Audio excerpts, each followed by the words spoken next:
Hey, I was trying to do this live audio on my phone too, but I don't know if it was working. Oh, yep, it looks like it is.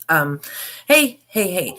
I'll try to make this video fast, you guys. Some people tell me, people don't have a lot of time to spend on YouTube, and I respect that. So I talk quickly as it is.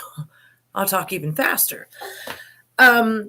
Thank you, first and foremost. I did the Super Bowl video yesterday, and I'm sure it probably popped up in some timelines like under Super Bowl, whatever, and it seems to have still be getting a lot of attention, which is truly appreciated by the creator and myself. And I'm hoping you guys are all sharing it, because if you are sharing it, it's because you can feel the truth, and that's really cool. But that was kind of separate. And what I wanted to do was make a video about what this channel is for. There's, I don't know, 80 videos on there now. When I make them, I kind of go into this place where I don't usually know what's going to come out of my mouth. I try to script some of it so that I don't just go in too many directions for you guys. But today I have something planned for you. I have to look at it and read it, but what it is, it'll basically sum up all the, I still want you to go and watch all the videos for the specifics, obviously, and for ratings and everything. But I'm gonna sum it all up so that you guys know, because everybody knows the Prince Rogers Nelson death investigation was like out of the blue, wham bam in our faces. There was the plane landing in the 21st. So I'm gonna let you know. So in case you don't have time to go watch all the other videos, what this channel is mostly about, and well, how the investigation breaks down. But you have to bear with me because I have to use my little computer thing that I'm not really technologically savvy on, but I think I got it. By golly, she's got it. And okay, so world out there, you guys know that the whole media, they call it the death investigation of Prince Rogers Nelson. Sorry, that's my battery. It's quirky. And so anyway, the media will tell you that he was on opiates, you guys. They say that he had hip surgery. He was taking opiates for a long time, and that they rushed out the cornfields at the end. You can pick up any People magazine and hear what it's about, okay? But the media, they were able to spin this story about the death based on the fact that he was unknowingly taking fentanyl-laced Vicodin, okay? Now, the story states that he was taking these painkillers due to like years of all his, jumping off of pianos and dancing and, all that. And they also sell us that he had hip surgery in 2010. Now, after my thorough investigation of the whole entire file and everything that's available, the only reference that we have to hip surgery is made by a Richard Peliquin. I don't know who he was on the staff, but his name is Richard Peliquin, and he stated that hip surgery was done by Dr. Truesdale at the Mayo Clinic, but there is no proof whatsoever in the file, no other statements about the hip surgery, and so there's that. But that's how they sell that he was in pain and had that. So with that, like I said, as with all the other superstars in the world, they're able to sell that they were in pain, or like with the other superstars, they sold that they were depressed, or they were this or that, or on drugs, as with Whitney, or, needed to sleep, as with overworked Michael, and, all these things. And did you guys know that Judith Hill, who was reported to be here on the scene here, was also on Michael's camp? So some people don't know that yet, but I'm going to stay on track. Now, listen, the media sells that the evidence that they found at Paisley Park was pointing towards the fact that all these prescription pills that you're able to see in and on the media, you'll open it up and you'll see all these pills. And like I said, please watch the videos individually for thorough investigation, but I'm going to sum this up for you guys. All the pills that were found around the house, they were all in Kirk Johnson's name and or Peter Bravestrong's name. And I will back that up with evidence as well, as I have. But There, the funny thing is, you guys, there's absolutely no evidence in the file whatsoever to support anything about Prince Rogers Nelson, from the birth certificate stating Prince Roger Nelson, as I disclose on the Kirky J or one of the Kirk Johnson Renville Wellington video or slideshow, I'm not sure. In the book, The Beautiful Ones, it states Prince Roger, all the misidentification that I've stated. But anyway, according to the information, they brought out Howard Kornfeld from California, okay, that he couldn't come, so they flew his son Andrew out, you guys. But none of that is true. It's the story that they spun around the evidence that they had. Now, based on the investigation in the file, I'm going to tell you what evidence we have. You guys can get the rest at people.com or any other lying media outlet. The news, north, east, west, and south, surrounded in every corner. Okay, but you guys, what they don't tell you, and this again is for new subscribers and people that want to know what's up. The media sold that on 4/7 Prince had the flu, and the concerts were canceled. Okay, but on 4/7, Dr. Schulenberg, who had been Kirk Johnson's doctor for 16 years, he prescribed Zofran and vitamin D to Kirk Johnson because those weren't narcotic. That was per his testimony. Those are the same prescriptions that were declined during the 10/23/13 ER visit, the Zofran and the vitamin D. Again, I talk about these on the other video, but I'm putting it in a timeline. I think I'm a little off. Stay with me. It's sold that they were worried about him after the Moline, thing that happened. You know what? I'm going to stop looking at my timeline and just tell you guys and just kind of put it over here to the side because it's annoying. Just a minute. So you guys, on the 7th, imagine this. I think it was like the 15th or 15th probably, that the TMZ came on and said, hey, Prince's plane went down in Moline and da-da-da-da. And then they said he had the flu and we didn't know what was going on. And then the very next week he was dead from an overdose. Okay, right. That's all we hear about in the media. And we also hear that they flew the Kornfelds out. Well, no, we don't hear the Kornfelds. That's what I tell you. We hear that Howard Kornfeld from Recovery Without Walls was contacted, and he couldn't make it, so he sent his son Andrew, who wasn't a doctor and hadn't even gone to medical school, to save the life of Prince Rogers Nelson. What they don't tell you about Andrew is that he was found to have Suboxone, Ativan, anti-nausea suppositories, a blood pressure cuff, and an O2 oxygen sensor on his person and in his backpack, in a baggie and loose in his backpack. So there's that. But anyway, I'm jumping ahead of myself. On the 7th, you guys, when you read through the files, it said that Dr. Schulenberg was contacted by Kirk, and that Schulenberg ran over to Paisley Park, inspected Prince, and then transported him to the doctor's office where they used the back entry, and that Marone met them there. They don't tell you anything about that in the media, and like I said, I'll try to make this quick. They tried to pass off that he had the flu, and then there was prescriptions prescribed in Kirk's name, but not Prince's name, because those prescriptions were non-narcotic. That's what they want you to believe. Now, the next thing that we're provided in the file, you guys, is on 4/14, they say that the plane went down. However, what they do not tell you, and what I disclose on all the other videos, is that the video evidence that they talk about in the file, though we don't see it, is that Kirk Johnson is seen on video at Walgreens at 7845 Portland Avenue in Bloomington, Minnesota.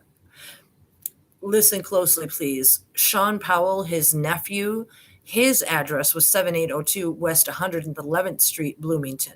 Okay, so both the pharmacy where Kirk was shown on video per the testimony of the officers and Sean Powell's physical address are in Bloomington. But it's not just that, you guys. What I also want to let you know is that in 11 of, pardon, let me find it real quick. I have the article.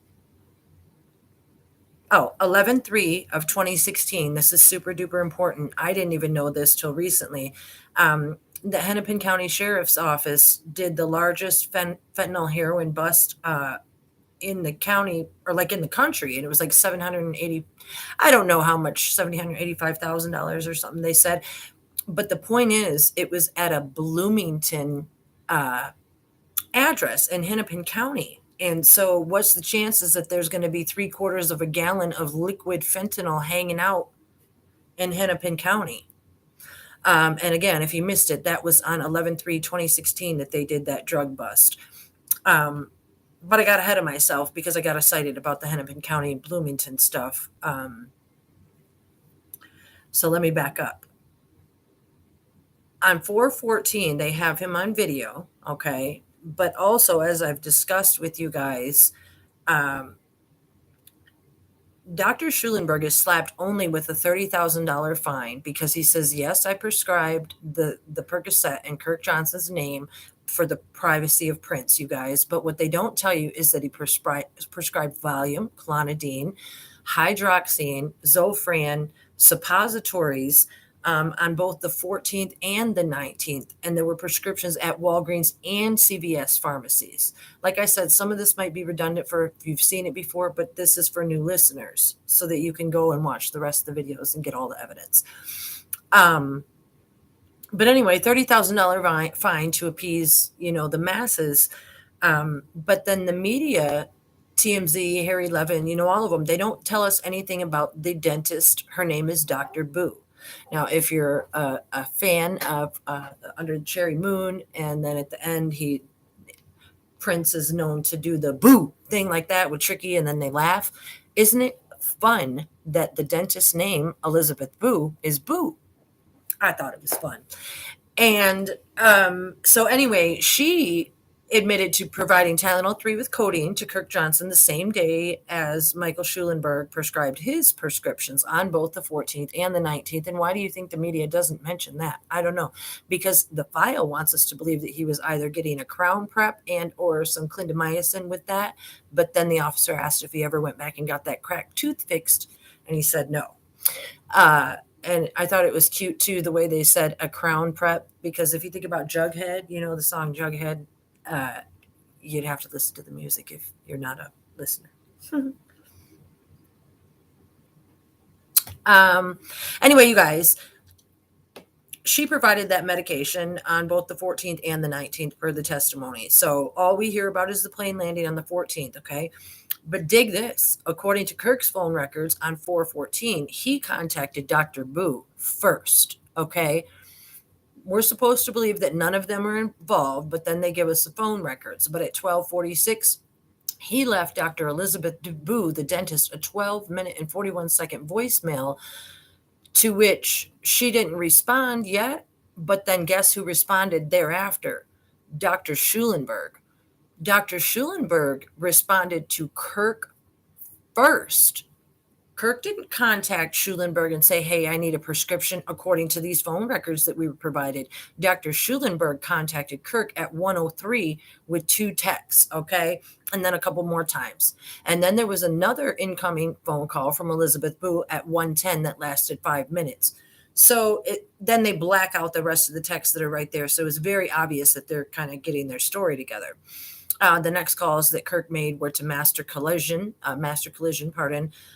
Kim Pratt, various family members, Phaedra, Renville, Wellington, which if you must go watch the Renville, Wellington, and Kim Pratt being the same dual agent, I guess. Anyway, sorry. This is what you might not have heard, you guys. Well, I know you didn't hear it here because I'm about to tell you. So listen up. It's super exciting. I told you before in the Moline videos that the pilots, Gallus and Betchold, that they admitted that they worked for Jet Speed, which was owned by Lifetime Fitness, which was the Lifetime Fitness company that Kirk worked for and flew the jets all the time. And so the pilots knew him, but that's not what's important. When they were in Moline and they were interviewing Gallus and Betchold, they said that they flew the jet for Lifetime Fitness before. They knew Kirk, and that's who they worked for, was the Jet Speed Lifetime Fitness. Now, what's super duper important, that on Kirk's records, his phone records at 4:40, Kirk is texting someone named Stephen Kjell, Kjell, at Aviation Lifeline. That's after he contacts the drug doctors, gets the drugs going and, does all that. Aviation Lifeline is it's like one of those places that provides like life-saving transportation for people that are very ill and need life-saving treatment, if you're getting my drift. So as I told you before on the Moline videos, there are two different landings. There's the medical happening, and then there's the emergency landing, the planned things. But watch the Moline videos, they're very informative, staying on task. The Aviation Lifeline at 4:40, and then he calls Renville thereafter. So that's super important to know, because as also, you guys, as the investigators tell us in the file, dig this. They said that they had to go through Kirk's phone records and subtract this 4 hours for the time that he was in UTC time and the time that he was in Central Time, which is Minneapolis time. And so you'd have to wonder why that was, if he just went from Minneapolis to Atlanta for the concerts, wouldn't you? But then we discussed how he was flying a private jet that landed at the Moline Quad City Airport, where there's actually a U.S., it's like a government thing where you can get into the country legally, is what I mean to say. I don't know what it's called. I forgot. I talk about it in the Moline videos. But Renville is from Canada, and Moline Quad City is that kind of airport. So if they had then maybe gone to Canada, picked him up, came back in, I mean, I don't know how that works, but it's feasible, wouldn't you say? I would. Anyway, in the file, there's Phaedra paying bills to Canadian Clothing Store, as well as there's the Canadian Mountie and the Canadian Bank involvement up there, the Royal Bank of Canada. So, I mean, the media doesn't tell you about that in People magazine. Now, listen, they want us to believe that he was either sick with the flu at first on the 14th to 15th after they sought all the drugs and got the Aviation Lifeline plane. And, I won't be redundant. But they tell us that he left that appointment, that emergency landing, after the Narcan save, and then he went home and tweeted controversy. But as I've discussed, all the hospital records state that Prince Nelson, not Prince Rogers Nelson, check out all the details. I'll stop doing that. You have to watch the videos. That he stayed until 9:43 a.m. All the files talk about it, but during the files, they give the wrong birth date. They state it as 6/7/1959, and they always call him Prince Nelson. So again, chop and paste. Anyway, when the investigators called, the officer that answered the phone couldn't confirm what hospital Prince was taken to, which would be crazy because the whole world knows who he is. And, this tiny little Moline town city where the 3 or 4 states come together, you'd think it would be a pretty big deal, but they couldn't say what hospital he was at. Next thing you know, the officer was getting calls back, given the records. Now, I'm getting ahead of myself, but because that was during the investigation. Listen, they said he went home, tweeted controversy with no cell phone. Okay. They also said he didn't leave the hospital till 9:43. I've reported that Theo London, former bodyguard, I believe, told us that he planned the after party on the 14th, but that he did not attend. So what after party was that? Listen, I've told you all of Renville, Wellington, and Kim Pratt's texts. They're exactly the same when you match them up on the records. That makes them, like I said, like a dual agent. From 3:23 to 4:19, all of the one records will tell you that Kirk Johnson was texting Renville, Wellington. But when you look at the other records, those same records match up exactly with Kim Pratt. So you can tell that there's a gigantic lie, and I discuss it in the video thoroughly. As we know, then I went on to discuss the discrepancies between Larry Graham, Kirk, Kim Pratt's history of where they were the 17th, 18th, and 19th. Okay. And also interesting, you guys, about Kim Pratt saying that they went to the Dakota Theater when that was the same theater, Dakota Theater, that Breakdown was played at the first time by DJ Rashida. So interesting tidbit there, right? Now on 4/18, Kirk Johnson texted Schulenberg to express his concern that Prince had an opiate issue, though they never say what kind of opiate. Is it Suboxone? We don't know. But what's important to know is that he texted him on the 18th and let him know about that. And the text said, "See you tomorrow." Kirk said to Dr. Schulenberg, "See you tomorrow." It's right there in the texts that are provided online. You can see them for yourself, which would be the 19th. So that means that Dr. Schulenberg was also involved on the 19th, not only contacting Kirk first on the 14th. So on 420, Kirk Johnson seen on video at Walgreens, supposedly during the video that they arrived at approximately 5, that they want you to believe is the CCTV video online, which is holographic as well, like the Super Bowl video that I discussed, at least partially. We don't know if that video is actually from the 7th, in which they also transported Prince to that clinic per Dr. Schulenberg's testimony.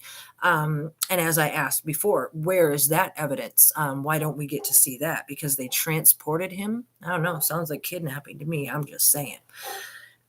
Anyway, so we see that video, CCTV, that last video, but then they don't show us, but it's out there, and I've shown it, where Kirk is seen leaving that with the little fro cuff collar around his coat, and then he's seen at the Walgreens with the black and pink bag up on the, I talk about it. So what I'm saying, you guys, is it's clear when you investigate the whole file that Kirk is the one getting all the prescriptions from Walgreens, not only Walgreens, but CVS as well. And that CVS has an LLC as an address for a pharmacy. Again, and then they show us that video at what they want to say is 7:04, you guys, the famous TMZ video with Prince pacing outside the black Suburban. Well, take a look at what you saw at the Super Bowl, and then go take a look at what you saw pacing outside the black Suburban. And I'm just as serious as I can be, because like he showed it to me the morning after when I woke up, the creator showed me, he just said, "Remember what I told you," and stuck it in my head. Otherwise, I never would have had the courage to do it or talk about it. But now I remember. And as well, that's how, a lot of the piano and a microphone tour was pulled off, which is why there's no footage available. And if there is, it's very limited, repetitive. There was like that 8 or 9 second video where his foot kept moving, but his hands were doing the same thing. People will say they seen him and he got up and he was being dramatic and, jumping back from the piano a little bit here and there, but I'm getting off kilter. So let me get back. On 420, you guys, at 7:45, it's very important. Ray Roberts is reported to see Kirk and Prince pull back up from the set appointment. At least that's what he testified to. Wave him in and head around to the back entrance. But Kirk went in through the back and came in and let Ray Roberts in through the front. Okay, but TMZ said that they didn't know who dropped Prince off at 7:45, 8 o'clock. Nobody dropped him off. It was Kirk going around to park at the back entrance, walk through, and come to the front entrance and let in Ray Roberts, the chef who was on Suboxone as a recovering addict. Roberts reports that Marone and Kirk and they were last seen in the conference room having a discussion about who was going to be checking on Prince and concocting a plan about who was going to be checking on Prince, and that he felt left out from that conference. But listen, what's interesting is he says he cleaned the kitchen and left. But what's super duper important was started to hit me today, even, you guys. It's hit me before, but the 19th was the last time that all the testimony and all the investigation says that anybody saw Prince alive, okay? So when Ray Roberts reports that Marone and Kirk and they were conferencing, they were upset that he had seen Prince arrive like in the Suburban. So who was it that he had really saw? I'm a grammar Nazi, but yeah, that one got me twisted. Who did he see arrive? Anyway, So when he said, anyway, that tripped me out, and I started thinking, okay, so if it was the 19th and they were upset that somebody saw him on the eve of the 20th of the doctor's appointment, because they do, masks and disguises and gray or black hair dye and stuff like that. So um Robert said he was upset that they had not let him on. In fact, they were having a meeting because he was a recovering addict on Suboxone. He reported he cleaned the kitchen and left. Reports have Kirk saying he doesn't know why the cook would be there at Paisley Park that early, because Prince didn't eat breakfast. When Kirk was being interviewed, he said he didn't know why the chef would be there that early. So who was he talking about if it wasn't Ray Roberts, and or his wife, Jewel Roberts? Just asking. The chef, Ray Roberts, reported that his wife helped him sometimes, but the workload recently had been kind of light, so he didn't need her help, which was interesting because they had all those Paisley Park After Dark parties on the, tweeted controversy 16th, 17th, 18th, which they don't report about in the media either, which means the workload wouldn't be light and he would need help. That'll come in important now because on the 19th, there was also emails being exchanged between the mystery JR and Marone, where they talked about getting groceries dropped off and picked up in the garage. So again, I'm skimming the timeline. We have Kirk address being on Red Fox Circle in Chanhassen. Now dig this, you guys. This is really interesting as you're reading the report. When you look at the text of Kirk's on the 20th and all the calls and stuff, he calls Phaedra and they're calling, and he's calling all these record producers and this and that and all these people that don't matter when someone dies. But most of all, he's talking to like every single member of his family, his daughter, his ex-wife, Lori, this person, that person. But then get this, when Aunt Charlene arrives on scene, because she was there as his only relative to give, condolences and comfort him, she was sent to his house on Red Fox Circle to go into the garage and retrieve the 3 bottles that were marked in Prince Rogers Nelson's name out of the kitchen cupboard. Okay, they don't say there was any pills in them. They just said he recovered 3 bottles out of there. Okay, now what's interesting to know too is that the safe script, Minnesota safe script that I read from the other day, stated that Prince Rogers Nelson had no prescriptions in his name. Okay, so the other thing that was interesting about that makes me chuckle, you guys, is I don't know who Aunt Charlene was, but maybe Aunt Charlene was showing up on the scene to, if all the other relatives were there and he was texting and calling, and you see the pictures online where Taika and all the people are standing out there in the slippers, and it's clear that Kirk has his family there. Well, why is Aunt Charlene saying she's the relative coming to, you know what I'm getting at, and then going back to the house where these drugs are and stuff? It just sounds kind of funny. She also mentioned, in case you missed it, that Prince was really friendly and that he paid for her, Kirk Johnson's mother's cancer treatment in cash. Paisley Park After Dark parties, y'all, Marone's big ticket photo books in her purse. You know what I'm saying? That's how they made their money. But Harry Levin doesn't tell you about that. So, all the prescriptions were in Kirk's name. The whole investigation they base this whole investigation too on the fact that there's a suitcase with the name Peter Bravestrong, you guys, which is what they tell you Prince used when he traveled. Believe anything when the entertainer superstar is dead, right? And they don't have a voice to speak for themselves. Yeah, he traveled as Peter Bravestrong. So we based our search warrant and everything else based on the fact that the suitcase said Peter Bravestrong. But dig on these facts.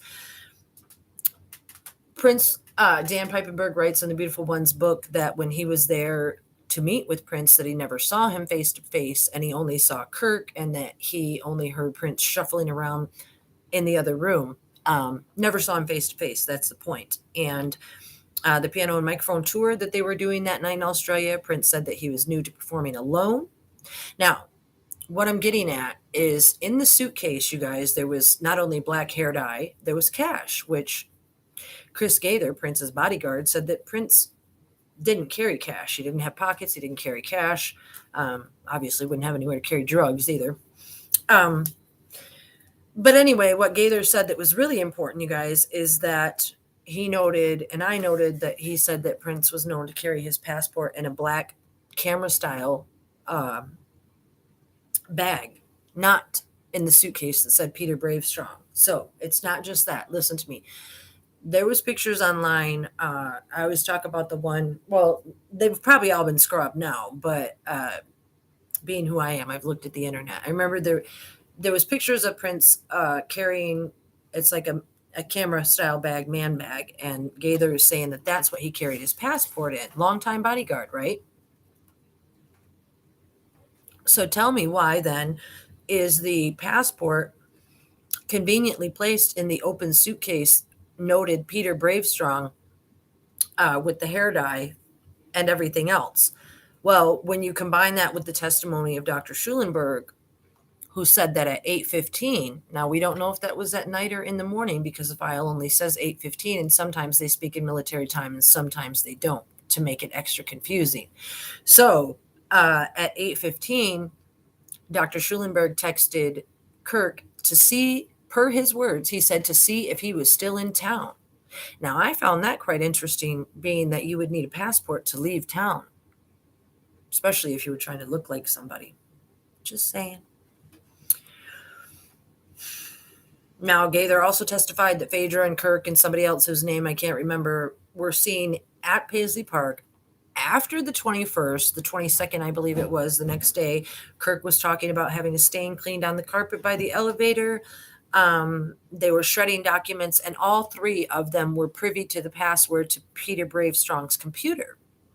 Now, as I discussed in the video just the other day, the computer model ID number on the detective search warrant is not the same as what's on the identification provided in the file, that both Angela Nucci was known to do an investigation on the computer as well as the DEA, but none of those model numbers match the search warrant model number. So you got to wonder, they had to slice and dice with what they had after they found that the fentanyl was, what do they call it? Not self-inflicted. What's the word I'm looking for? I don't know. You guys know. Listen, after that, you guys, so then they have that they're shredding documents and doing all that. And again, this is for new listeners. It's kind of a wrap up. You have the drug bust in Hennepin County on 11/3/2016. All right. You also have Jeff Voller from the DEA in the file. He states that there were no other fentanyl deaths in the area, or he would have known about it. Well, the whole media file is sold on the fact that Prince Rogers Nelson was taking fentanyl-laced hydrocodone. You guys get this. Didn't know it. It was just, I didn't know, it was illegal prescriptions, and I was just taking it. But it was laced with fentanyl, which is expensive, but nobody else in the area had died of it. It was just specifically made for him, right? Get what I'm saying? Anyway, Jeff Voller said that there were no other deaths, or he would have known about it. But then as I mentioned, the detective for opiate death awareness in Minnesota had mentioned that there were something like 27 or something like that. So when they did this drug bust on 11/3/2016, where they found the 3/4 gallons of liquid heroin, which is interesting when you consider the fact that they took pictures, and that and I mentioned this isn't new information to listeners, but in the Prince investigation, they noted an aqua hydrate pH 9 blue transparent bottle that was half full of a clear liquid and was located on the bottom shelf of the middle cabinet in this room. So as I discussed and disclosed before, they call it clear liquid in a bottle, blah, blah, blah. And it was noted as sitting next to some what would be sugar cubes. Now, some people enjoy sugar water, but if you do your research on sugar cubes, you can also find that there's LSD. There was a drug bust in India somewhere recently where there was a LSD that were like sugar cubes. So I thought it was interesting that the detective was noted as noting sugar cubes next to the pH 9 bottle with liquid in it. So, and obviously the liquid drug fentanyl bust. Now, on 6/9/17, you guys, that's when Chanhassen deputies were called to Sean Powell's former address, or excuse me, either Sean's address in Bloomington or Kirk Johnson's Red Fox Circle address, where a new buyer had found 4 prescriptions in Sean Powell's name, who is known to be Kirk Johnson's nephew, at least reportedly, allegedly. None of those were narcotics. However, they were some antifungals, steroid cream, yada yada, weird stuff. But um, anyway, but that's important to know because these mystery bodyguards that Renville Wellington that they say that they brought in, as well as Sean Powell, there's really no mention of them in the file except for Kim Pratt and Chris Gaither, or somebody referred to a mysterious bodyguard also known as Romeo or Julius, who nobody seems to know who is. And the thing that I find extraordinarily interesting about that is in 2020, when George Floyd's neck was being stepped on, and I mean no insult to anybody, it's just how the media works, that he too was also described as Sean Powell, a big black guy, 325 pounds or so, which when they described the bodyguard, when they thought they were supposed to be describing Kirk, that would not be Kirk. Now, would it? No, it wouldn't. So, anyway, just an interesting tidbit that I think about. People are made to disappear in public so that they can live dual lives. You guys know this. Anyway, that file on Paul Podolsky, the one that I talked about the other day, that one tells us the way that they chop and paste, you guys, again, for new listeners. This is how it reads. On 1/9/18, they learned about an incident, a drug heroin overdose that happened on 6/18/18. On 1/9/18, they learned about one that happened on 6/18. Okay. I've discussed how Sandy Myers, faxes match up with those, and they're working on separate files here, you guys. So, also, Jeff Voller, I wanted to mention that he said that they would look into the clandestine pill press operations that they knew about in California. Now, as you know, that's where Recovery Without Walls is said to be, Howard Kornfeld. That's also where I've told you that Phaedra, when they went to the Oakland concerts in early 16, she filed the Articles of Incorporation for NPG Publishing, LLC, and there was Oakland keys found on the scene. Phaedra was there too. Howard was there. He was called out on the scene by his own son and an officer. Go check out the videos. So none of what the media has sold you guys is true. None of it. And like I said, I just kind of wanted to sum that up for you guys, that I noticed, there was a bunch of new subscribers, which is really cool. I have a lot more things to talk about, you guys. It comes in bursts. You never know who you're going to get here. I wanted to share with you a couple more things, just while I have it right handy. The media, they don't tell you anything about Kirk, but it says during the search of this same suitcase, they located 2 CVS brand vitamin C pill bottles. During the closer examination, noted one of the bottles contained 27 white oblong pills stated Watson 853, 49 whole pills, 3 white, blah, blah, blah. My point is, when Officer Jeff Voller talked about shutting down the clandestine labs, he said that he was going to take some of the pills and compare them to what they had already known about in California. And then they do the drug bust over there in Hennepin County. And then you have the, what was it? Operation Dirty Water, they called it. The one that came after that. I made a short video on it. I think I might have deleted it. Where they said in Florida that Officer Doofus and buddies busted all these drugs. And I just know that they're all connected. I'll have to go check it out before I speak on it again. It was some kind of methamphetamine bust that they tried to sell in Florida in Hillsborough County last year or 2020, where they had all these drugs. So, when you ever watch the show Weeds, the DEA dates the main lady on the show, and then of course they do drug busts in accordance with who they need to put down, or keep under control. You know what I'm saying? So it's just my hypothesis, just comparing what the media sells you compared to the truth, giving the new listeners more reason to come to the channel and check out the rest of the videos, you guys.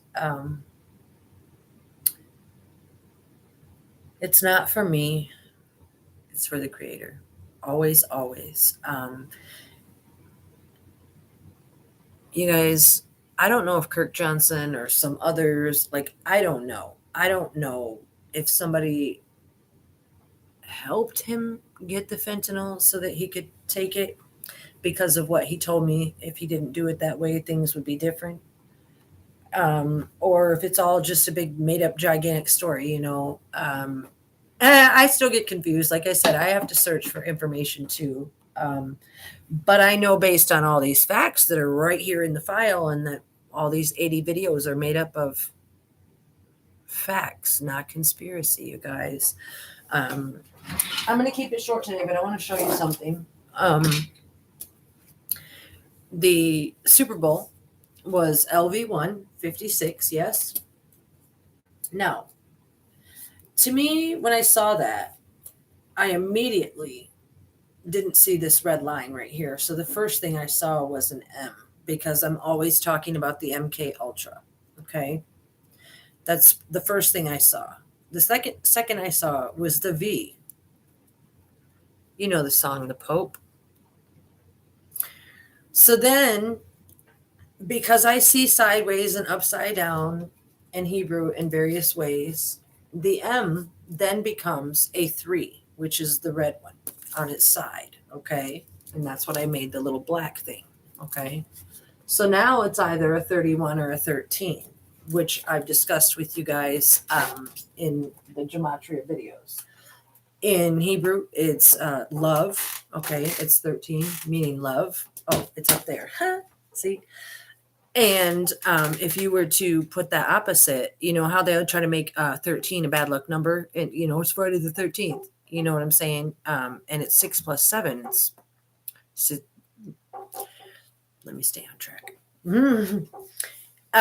So, and in the songs, if you're not familiar, Prince was always singing, if your number 13 was such a bad luck number, when there's no such thing as luck, because he knew that these things would happen. Now, also, it seemed to spell out FEMA, as well as the 3K that I was talking about in the other videos. And you can see down here that because you have a 3, in the way the writing works, the 3 is worth like 3 strokes. So then if you use lowercase letters instead of capital letters, it becomes evil or love, one or the other. It's forward and backwards. It's evolution or love. Okay. Because 13 equals love. And oh, my battery. I'm telling you, this computer had a really big chunky battery, and I lost it the day that my sister stole my Da Vinci artwork, and I had to replace it with this $20 Amazon one, and it just won't stay in right. I'm grateful nonetheless. Anyway, this is why in plain sight, everything about the Super Bowl, everything about the holographics, everything that all my videos teach about, you guys. If I wouldn't have had my life after life experience, I can't express to you enough how I would not be brave enough. My stomach is getting real hot right now. I wouldn't be brave enough to come here and tell you these things. I wouldn't spend my days and nights and weekends and mornings in books and in the investigation and in prayer time and listening to my Rabbi Rav Jor, whose videos you need to check out. This link is on this channel right here. All these books, you guys, I know it looks a little messy, but it's not. They're all organized, every single one of them. I don't play. Okay, if you have any questions whatsoever about the investigation, it's not just that, you guys. Let me show you something. I'm going to share something with you tonight that you haven't heard before, real quick. Through this experience, the creator has, I told you during the Super Bowl video, he gives me Wally eyes. I call them Wally eyes because there's a song called Wally. Where'd you get those glasses? Those are the freakiest glasses I've ever seen. So anyway, when he allows me to see his way, and he taught me how to see in the writing upside down, electric word lifestyle, and all that stuff, I started being able to look into he showed me like in the art, the Da Vinci art. There are things engraved into the art, whereas I took notes that some people might know this. Da Vinci was known for writing what they said was, I think, DIMMI on his writings or something like that. That's what the media said. Now, when I was looking into that, I was shown that he was saying, I am him. I am him. You can see. Oops, hold on. I know it looks like scribbles, but I don't care. To some people, it might not. When I was being shown that, these are just like the notes that I would take, and then I was looking into that, and then he started telling me he was going to be used as the Trojan horse. That NASA's really the Trojan horse up our butt. They sell it that it was a big wooden horse full of men, but it's really a bunch of machinery now. Anyway, in that glass etching that I had that I show on the videos, it was told to me, the creator told me that within the chest area that there was another M, and it kept telling me MK Ultra, and that within the Mona Lisa, this is the notes I took. I said the collar says 808, that the M in the background depicts, I can't read my own writing, you guys, because this is a scrawl. Hold on, I'm sorry. That there's, alien ghost face back there. I took notes on all the, like with the Prince song, Neurotic Lover's Bedroom, there's like a music key in the background. And he would break it down to me and tell me that it would say this word right here, which I don't want to say out loud. And then like these weird drawings would come out, and they would always say pi and 319. And then this book goes, I never do a good job of explaining it. In the Salvatore Monday, I was looking into it one day. And it said to me, hold on, I'll read it to you and show it to you. It says, I am DNA, King David. Well, I wrote Christ, King David, because I have been studying Judaism and like the whole rest of the world. Like that's what I thought. But anyway, I wrote the name Salvatore Monday, and then underneath it, it started writing upside down, and then it turned into Houdini and all these Mowgli, all these different words. But then, the I am DNA, and it kept saying, well, I am the same as the other painting. So every time I would look into, and he would show me to look at a piece of artwork, I can show you. Again, I know they look like chicken scratch, but they weren't of my hand. So... And then, of course, it said sacrifice the victor. I am AI slave. Leonardo, when you turn the name upside down, you can see Leonardo. I had it spelled out that it was 666. Again, I know some of these look like chicken scratch. I looked into the Shroud of Turin, which is depicted in the media. And these are the notes that I took, that 7d7 times 7 is like light. I took the note that it was like the word light upside down or something like that. And that's why they said the curse is 7 times 77 generations. And then I wrote power of 369, the dates that make up the countdown, palindrome. And then I wrote some dates, repetitive. It's like Prince said, the wages outweigh the time that they keep. See corresponding photo, because I have photos. And then it says in the hands, it says AI, as well as woman and Merca and cult. And this is what it looks like, you guys. I know the glare is bad because I have them in, but this is how the writing would come out when I would look into the shroud of the man that, they show online, where the supposed Christ is like laying there, and whatever, that they want you to believe, that even though if you believe the way the Bible was sold and packaged, is that Christ was taken down off this cross and da da da da. And I mean, to say this respectfully, is they say that what they don't tell you is that his people came and wrapped him all up in all the frankincense and myrrh and like did all this stuff to him. So why would that cloth have a perfect imprint? I'm just saying. Anyway, I went on to go depict that there was alien light beings in the cloth, and that's what he was telling me. I said, looking into the cloth, you can see beginning the top down, the mountains. At the far opposite end, you can see the Pope trying to cover his darkness with a white cloud. That might not be the same piece of art.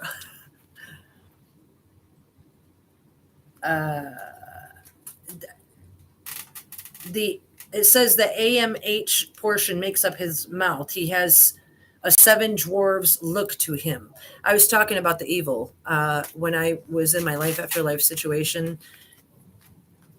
The evil presented himself like in a certain kind of way, and they reminded me of one of the seven dwarves, and that's what I meant when I wrote this.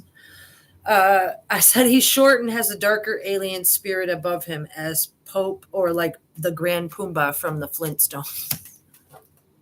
I wrote this in the spring of 2020. I'm sorry, that's super funny to me. It's morphing into a Vatican hat. It's how he hides his big stupid head. I crack me up. Good thing I have me and him to keep me company. That was crazy funny. Anyway, you guys, I know that may not mean a lot to you, and I have just so many things to share with you, to the new listeners, about what was done in the spring of 2020. I did these things like in a trance, and they spell out all of Prince's songs and just some crazy, crazy stuff that I don't know. I need an editor. I need, I'll do it myself, I'm sure, like I do everything else with the creator's help and love and support and guidance. Anyway, you guys, I just wanted to come here and catch up the new listeners. Hopefully you care as much. Having seen the Super Bowl video, I fun around here a lot because I have to. I have listened and loved all things Prince Rogers Nelson since I've been 13 years old, even before I knew about any of this other, what seems like craziness. And I mean, when I listened, it's just, when I was there, when I died, he told me this really intense stuff, you guys, that like my soul was used, like, because like, again, I'm going to refer to that movie Soul. Your soul is in your body, but it also has existence like somewhere else. You're connected like with the creator, or like somehow, I don't know, I can't explain it, but the evil that's in the world is allowed to kind of use your triggers on you, because if you're not taught what's bad, how are you going to learn how to be good? And if you think that you just deserve to come into the world and have anything good, and then when the creator shows you, look what you did to what the good I gave you, trampled all over it, no. So we have to have our ego put where it belongs, realize that he made us, that we are simply his creations and nothing else. And because the ego has been so big and strong, especially in America, it had to be broken down this way, you guys. It's part of a plan. You can trust him. It's not all terror. It's not like that. I'm just saying, trust the plan and trust that the creator is going to expose himself as the one the world knew as Prince Rogers Nelson, as the creator and the sustainer of all things, and that the Prince Rogers Nelson death investigation file is only one way that he is doing that. And I'm just the only one that could do it for many, many, many, many reasons, in the proper way. But some people, they might not get it. I've heard some polite, I believe that's your truth, young lady. I can respect that. Really, I can. But it is the truth and the only truth. And if you guys think that I have to let you know, when I died, I was just as floored as you guys, if not more so. You know what I mean? Because you have to understand, I need to do a whole nother new separate video about when I died, and just really probably just do it and then post it so I don't have people watching me. But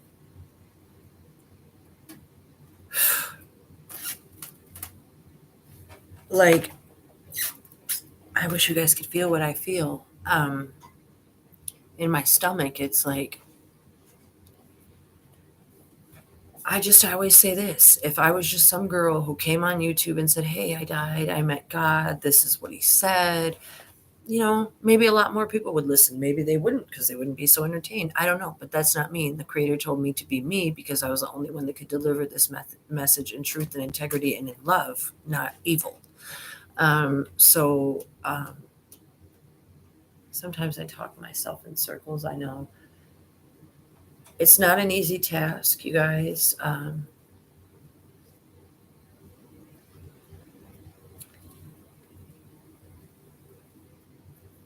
Hey, paper towel is here. Anyway, I'm going to say peace out because it's about that time. Anyway, so I appreciate you being here. I don't need all that down here. Thank you, though. That's hilarious.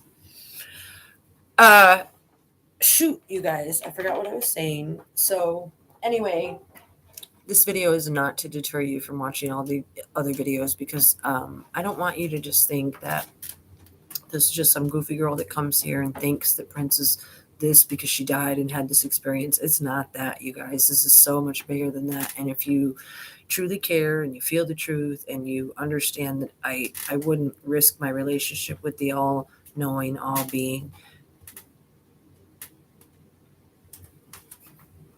I wouldn't do it to come here and tell things that aren't true. I'm trying to just, it's like I'm a candle and you're a candle and I just want to,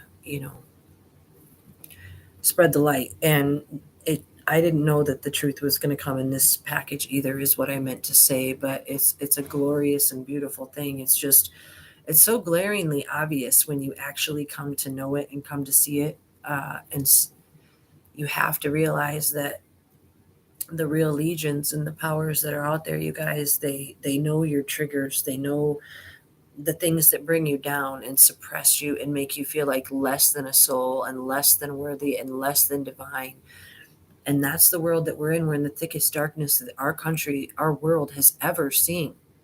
And part of my duty and part of my love and my obligation is to come here and remind you guys that you have got to let your light shine. You have to realize that this light is in you to connect to your creator. Make a little church at your table, do what you got to do. However it is that you want to train your family up, train yourself up first, but don't do it in the way the world has taught you. That is my advice. And yes, I did just say that. It's false. It was told to me that it's the opposite of what's good. And that's why that there are souls trapped.